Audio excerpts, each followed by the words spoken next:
Yu-Gi-Oh! GX is back thanks to this awesome new YUBEL deck.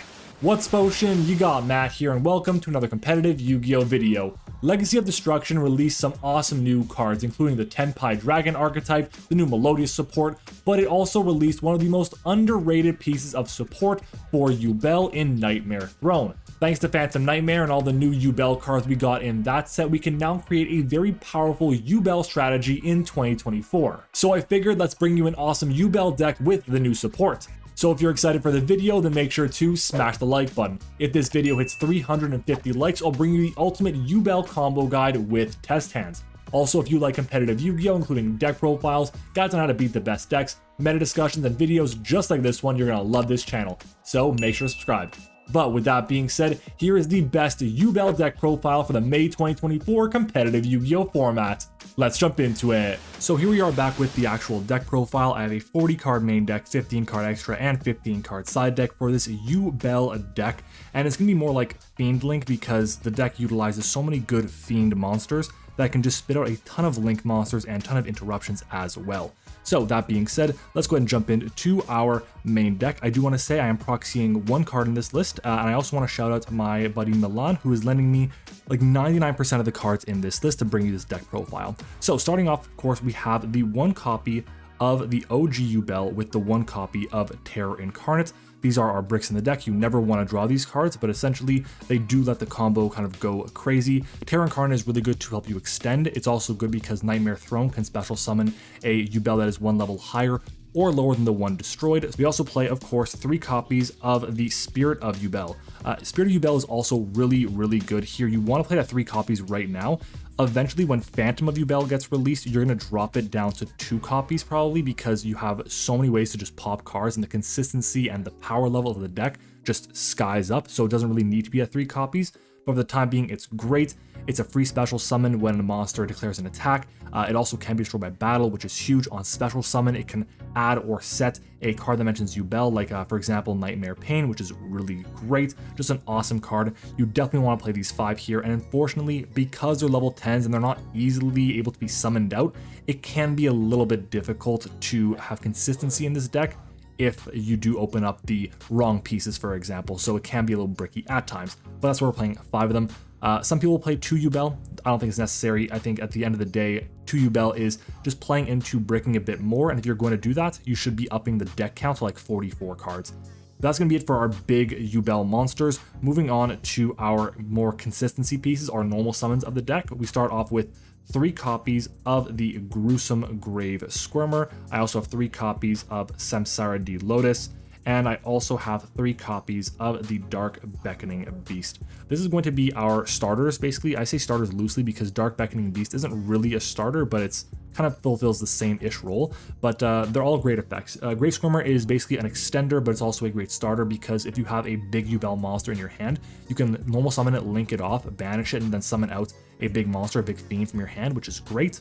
It's also really good to help you dodge certain effects like Infinite Impermanence, for example, because you can just trigger to destroy the Samsara D Lotus. Speaking of which, Samsara D Lotus is great, has a few really relevant effects. The first one's going to be that you can just tribute it to then special summon a YUBEL monster from your deck. That isn't a quick effect, so if you go normal summon Samsara D Lotus and they go imperm on that, that would really suck because the effect is going to be able to be impermed or negated rather, so you want to keep that in mind.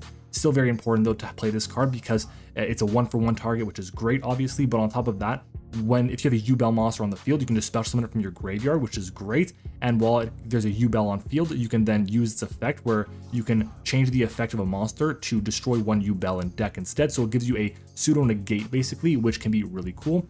And then we have Dark Beckoning Beast. This card is also really good. It's probably one of the better cards to open up as your normal summon because it gives you another normal summon. On summon, it searches for a card that would mention like the sacred beasts like Uriah and whatever, but you're basically going to be adding the same card, which is going to be opening of the Spirit Gates, which is going to get you another copy of itself, which you can then normal summon as well as part of the effect. And if you have enough extenders, you can just really pop off. And I know that in the OCG, a lot of the time they're playing 2 copies of this, but I think that's a mistake. 3 of this at the minimum is what you should be playing, and then 2 to 3 copies of opening if you want to go that route. But that's going to be it for our main starters-ish, I want to call them. And then we have, of course, the last monster as part of the engine in the deck, being the one Sharvara. If this was at more than one copy, I'm sure we would be playing it at more than one. It is such an amazing card in this deck. You have to play it. It protects your plays from imperm. It gives you extension. It gives you ways to access the Unchained package. There are so many good things that come from playing Sharvara in this list. You have to play it. And of course, when it's sent to the graveyard, you can just set a copy of your Escape or your Chamber from the deck directly, which is really strong. So that's going to be it for our monsters as part of the engine. Moving on to our non-engine, or our spell cards that are part of the engine, I should say. Starting off, of course, with our 3 field spells being the Nightmare Throne, as well as the 1 Terraforming. We're also playing 2 copies of Nightmare Pain, and we're also playing 3 copies of Opening of the Spirit Gates, and the 1 1-for-1. This is going to be it for our engine pieces as far as the spell cards here. Basically, what you're looking at here is all these cards are able to increase your consistency, but also give you access to more interruption as well. 1-for-1 is pretty self-explanatory. Discard a monster, be able to then special summon out your copy of Samsara D Lotus or your Gruesome Gravescormer, which are your starters for the deck. Spirit Gates is great. You search it off of the effect of the Dark Beckoning Beast. The effect to activate it, just placing it on the field, it has a mandatory effect, which is to add a card that mentions like the Sacred Beasts. So if you don't have any Dark Beckoning Beasts in your graveyard, you can't even activate the card, which is important to note.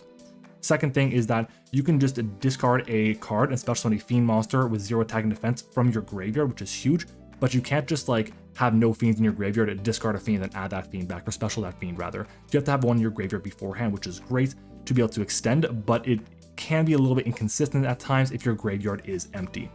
Nightmare Pain. This card is crazy. It's not necessarily a starter, but it is one of your ways to just like get the 1-turn kill essentially, because basically it's going to force your opponent to attack into YUBEL monsters you control, and then they would take any battle damage that you would take instead. So if they attack into your 0/0 YUBEL, they're going to do like a ton of damage back to themselves, and that does stack if you have multiple copies or if you have multiple YUBELs on the field and so on and so forth. We don't play it at 3 copies. Right now we don't need to. 2 copies is plenty, but it also has the second effect, which is really good, and it's for this effect that Ghost Ogre on this card is absolutely insane. So the effect is basically that during your main phase, you can destroy a dark monster in your hand or face of field, and if you do, you add a YUBEL or 1 card that mentions it from your deck to your hand, except for another copy of itself. And that's really good because if this effect resolves, you're basically going +2. You're destroying that card, which will get you advantage, and most of the time it's going to be like a copy of Spirit of YUBEL or an OG YUBEL, for example, and then you have the add off this and the benefit you're getting from the popping of that card as well, which is great.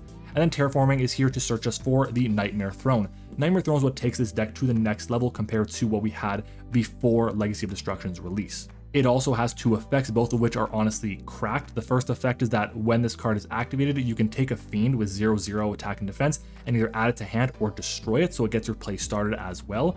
It's also great because its second effect is going to be that if a face-up YUBEL monster you control leaves the field by card effect, that's any card effect, leaves the field, be banished, whatever the case might be, you can add to hand 1 YUBEL monster from your deck, graveyard, or banishment, and then whose level is 1 lower or higher than that monster that was banished. So if it's a level 10, you can special or do it for a level 11 or 9 YUBEL monster. If it's a level 11, it would be level 10 or 12, and so on and so forth. And you can add it to your hand, and if you want to, you can special summon it as well, ignoring its summoning conditions, which is, again, really good to allow you to extend and get big bodies on the board for powerful Link and Xyz plays. And then the last card in our engine is going to be the 1 copy of Abominable Chamber of the Unchained. This card is basically just going to be a monster reborn for an Unchained monster. It's really good. I was debating playing Escape here, and Escape is really good. It honestly is fantastic, but in this specific list, without Phantom of YUBEL legal, you really want to have a Chamber here so you can revive back the copy of Rage after you link off with it, and then be able to just link off with your opponent's monsters on their turn.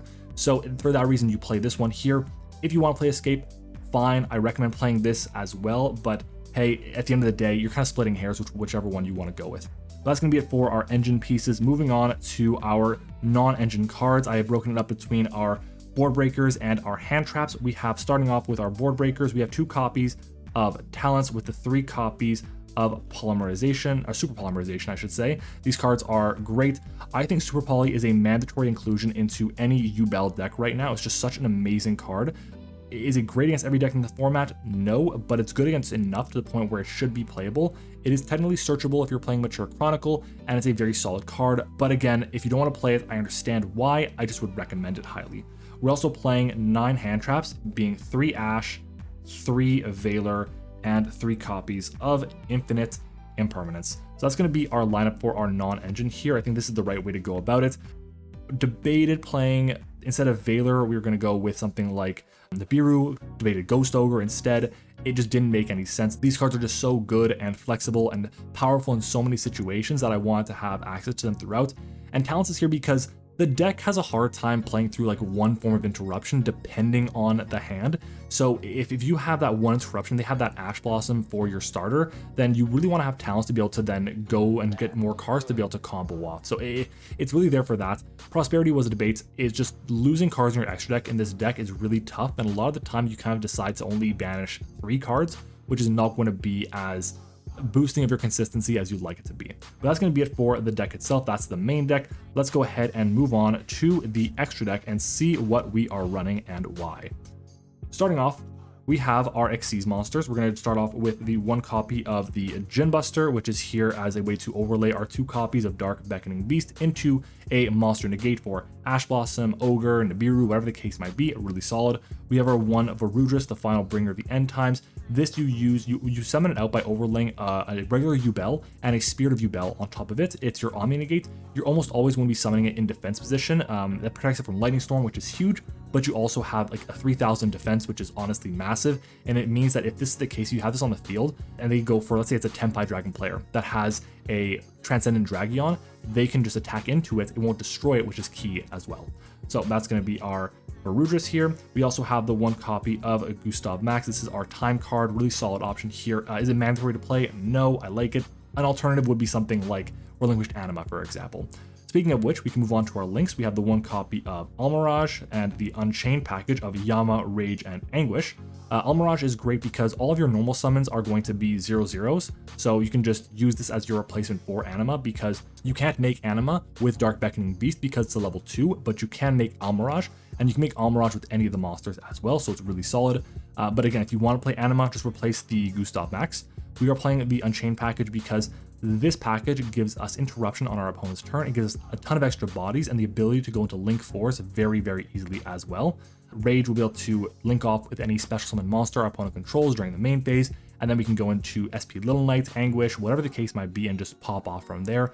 And then we have Anguish here as a great option. It's really good because we have ways to just be disruption for our opponents on our turn, but it also allows us to link climb as well into something like an Access Code Talker with a link 3 to gain 3000 attack.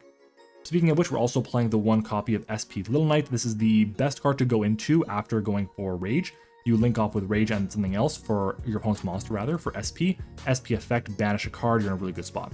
We're playing the 1 Muckracker from the Underworld with the Nightmare Griffin. This is a great line in this deck. It's basically going to be skill drain, and it's really good because your deck doesn't really care too much about skill drain. And on top of that, with Muckracker, you're able to bring back the Griffin, protect it, and then a lot of decks like Snake Eye, for example, like Tenpai Dragon, have a really hard time playing under it as well, which is key in this situation.